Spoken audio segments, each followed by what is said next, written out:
This event is very strong. It's the third consecutive storm in a week with very little respite in between. Pouring rain here in Vancouver, and the rest of the Lower Mainland is waiting and watching to see what disaster unfolds from this latest storm. Environment and Climate Change Canada warning of another atmospheric river. While not as strong as the event 2 weeks ago, it could have cumulative effects. The heavier rain falling on the North Shore and downtown Vancouver with 60 to 100 millimeters expected.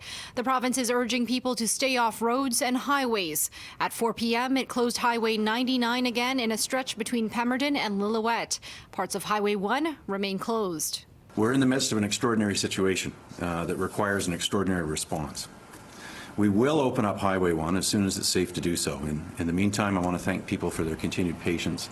So snow melt is also a component of this event and will add to the storm totals of rain into the rivers and creeks.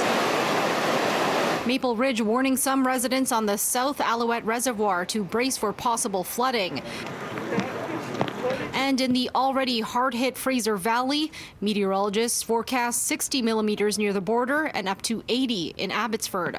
But water dropped 6 inches in flooded Sumas Prairie in the last day. Regional water modeling projections for today and for the next few days indicate a stabilization of overall water levels across our region despite the rain that we are receiving and will continue to receive into tomorrow. The U.S. National Weather Service ended its flood warning for the Nooksack River, which was flooding into Abbotsford from across the border.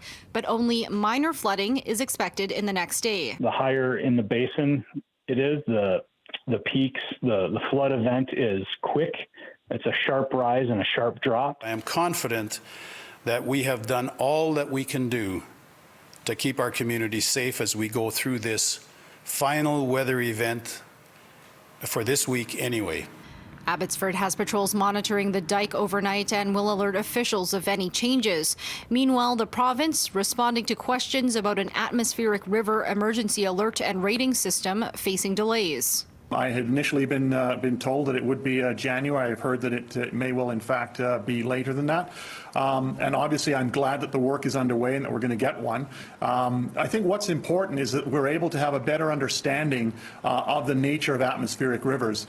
There's a 2-day break before another storm rolls in Saturday. We don't expect large quantities, but we will be keeping a very close eye on the continued barrage of storms. In Vancouver, Crystal Laderas, City News.